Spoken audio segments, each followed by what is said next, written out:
хамгийн ихний хаалхмыг хийцэн байна. Тэгэхээр дараагийн одоо хоёр дахь алхам чинь болохоор зэрэг надад ямар боломж байгаа вэ гэдгээ тодорхойлох хэрэгтэй.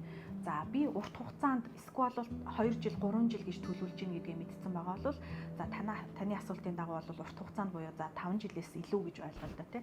5 жилээс илүү явах гэж байгаа бол надад ямар боломж буюу ямар төрлийн бичиг баримтын боломжууд байгаа вэ? Тэр боломжууд дээрээ би өөрөө тэнцвүүц байгаа болов өнөөдрөө эсвэл бол хизээ тэнцэх боломжтой вэ гэдгийг анализ хийх хэрэгтэй.